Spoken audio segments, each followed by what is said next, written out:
Otep à tous, bienvenue sur la chaîne des panafricanistes par essence, par conviction et par excellence. Celle des citoyens kémites par nécessité et obligation de combat.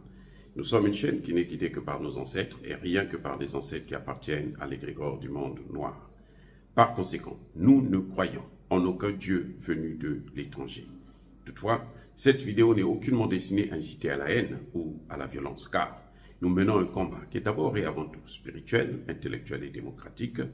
Ensuite, il est politique, géopolitique et géostratégique, contre l'impérialisme, le colonialisme, le néocolonialisme et l'endocoloniat, qui sont tous qualifiés de crimes contre l'humanité.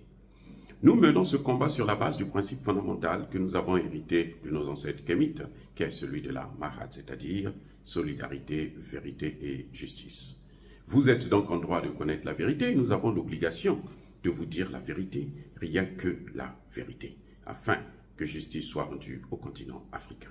Et ça, c'est notre modeste contribution dans cette noble lutte en faveur de la souveraineté, la dignité, la solidarité et l'unité africaine. C'est exactement ça que nous appelons le panafricanisme. Bien-aimés frères et sœurs, après le show d'Emmanuel Macron, qui a dénoncé l'hypocrisie des Américains, eh bien, la réponse de Joe Biden ne s'est pas fait attendre. En fait, quand vous écoutez le discours d'Emmanuel Macron devant les ambassadeurs de France à Paris, il y a quelque chose qui saute aux yeux. C'est que Emmanuel Macron condamne le comportement des États-Unis.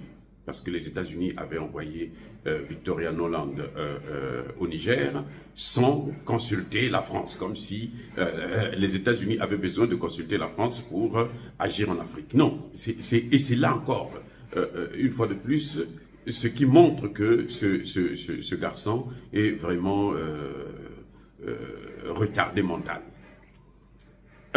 Emmanuel Macron dit que lui, il a une politique cohérente. Et tout le monde explique, c'est des experts français eux-mêmes disent que oui, il a une politique qui est tellement cohérente qu'au Niger, il condamne le coup d'État et au Tchad, il adopte le coup d'État.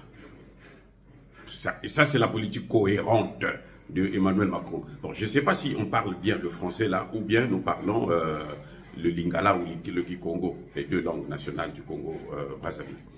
Il y a un problème avec ce type. Politique cohérente. Nous ne soutenons pas les coups d'État.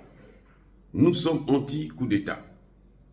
Et pourtant, au Tchad, Emmanuel Macron n'a pas hésité en personne à aller adouber le fils qui faisait un coup d'État. Et je vous rappelle, comme beaucoup d'experts vont vous le dire, que la France n'a cessé de faire, d'organiser des coups d'État en Afrique. Pas moins de 45 coups d'État que la France a organisés en Afrique. Et le premier à inaugurer les coups d'État en Afrique, c'est bien Emmanuel Macron, c'est bien la France, monsieur Macron. C'est bien la France. En 1958, le premier vrai coup d'État en Afrique, et ça se passait où? Au même Niger. Et donc, vous voyez, la France, c'est incroyable que les donneurs de leçons viennent se passer pour des anges. Bref, il critique les États-Unis, qui ont une politique incohérente, et les États-Unis ripostent. Vous savez quelle est la réponse des États-Unis? Eh bien, Joe Biden envoie la secrétaire d'État adjointe aux affaires africaines, Madame Molifi, pour se rendre dans des pays comme le Ghana, le Nigeria et autres. Et au moment où nous parlons, donc au lendemain même du discours d'Emmanuel Macron, cette dame est au Nigeria. Et aucune intervention militaire de la CEDEAO ne peut se faire sans la présence du Nigeria, parce que c'est elle qui a les troupes et c'est elle qui a les moyens. Vous voyez? Donc, au moment où Emmanuel Macron est en train d'insulter les Américains, on voit même une différence d'approche. Les Américains vont voir Tinubu pour dire à Tinubu que, effectivement, l'option militaire n'est pas à envisager. Parce que les Américains savent aussi Et eux, ils sont cohérents avec leur politique. C'est-à-dire que si ils qualifient le gouvernement de Tchani de putschiste, alors les Américains ont l'obligation, selon la Constitution américaine, de quitter le Niger. C'est pas la France qui dit c'est un gouvernement illégitime, c'est des putschistes, mais ils pensent quand même qu'ils doivent rester là, avec ces putschistes-là, à observer ces putschistes, à regarder ces putschistes. Non, c'est pas ça. Et là, Emmanuel Macron est en train de se donner, de se tirer une balle dans son propre pied.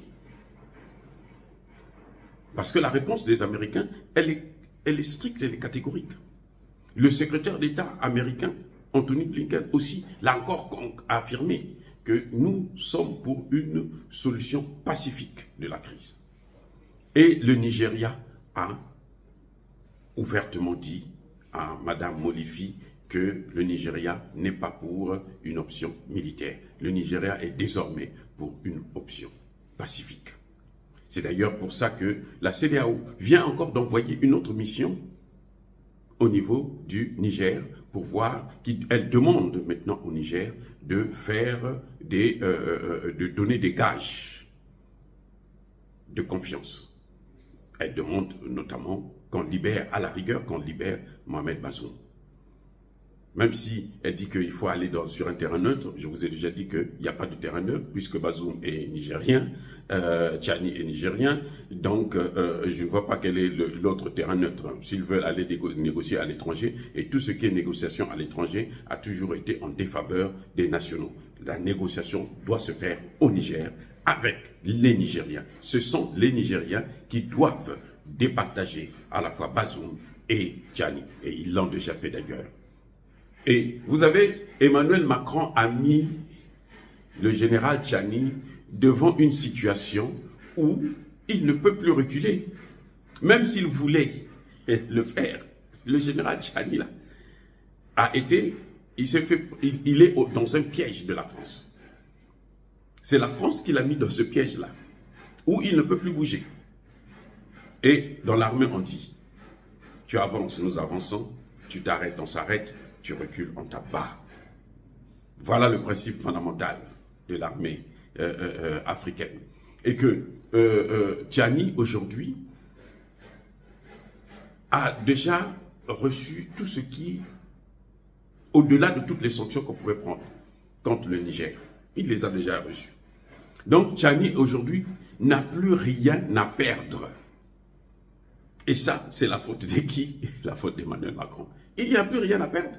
Les sanctions sont les plus sévères, elles sont cruelles et inhumaines, et les menaces militaires s'éloignent parce qu'ils savent que de l'autre côté, d'ailleurs le général Tchani l'a dit, ça ne sera pas une partie de plaisir, hein, vous ne viendrez pas faire une balade de santé.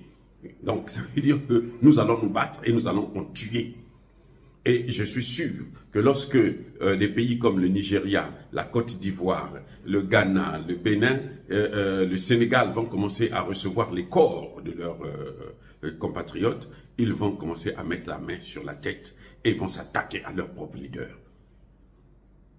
Voilà ce qui est en train de se passer. Emmanuel Macron est en train de mettre le général Tchani dans une situation où, en principe, il n'a même pas besoin de négocier.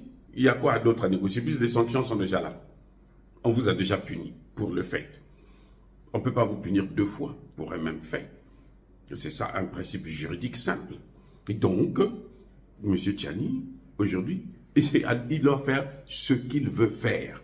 S'il négocie, il doit négocier peut-être avec l'Union africaine, il doit négocier avec les Nations unies, il doit négocier avec les puissances qui ne sont pas hostiles à son pouvoir. Mais ceux qui pensent qu'il doit partir du pouvoir, alors ils peuvent mettre le doigt là où ils le veulent. Dire cela, c'est inciter à la haine ou à la violence. Non, il fallait vous faire remarquer que, encore une fois de plus, Emmanuel Macron se tire une balle. Cette fois-ci, non seulement dans son pied, mais il se la tire dans la tête. Parce que, après cette situation du Niger, l'influence française va prendre un grand coup sur l'ensemble des pays africains. Parce que aujourd'hui, les positions que la France est en train de prendre durcissent le sentiment anti-français. Ça renforce ce sentiment et qu'il ne faut pas être surpris que de plus en plus des gens, des Africains, la jeunesse africaine puisse se liguer contre la présence militaire française, notamment, et même contre la présence des Français en Afrique. Alors, bien aimés frères et sœurs, encore une fois de plus, soyez bénis. Je persiste et je signe. Soyez abondamment bénis par le Dieu des Kémites et par nos ancêtres angélisés, mais que tous ceux qui persécutent le continent africain le pillent et le déstabilisent, qu'ils soient noirs, blancs, chinois, arabes, indiens ou qui qu'ils soient punis, maudits, foudroyés, neutralisés, écrasés, effacés par ce Dieu des Kémites et par nos ancêtres angélisés. Vive l'Afrique éternelle, j'ai dit et j'assume.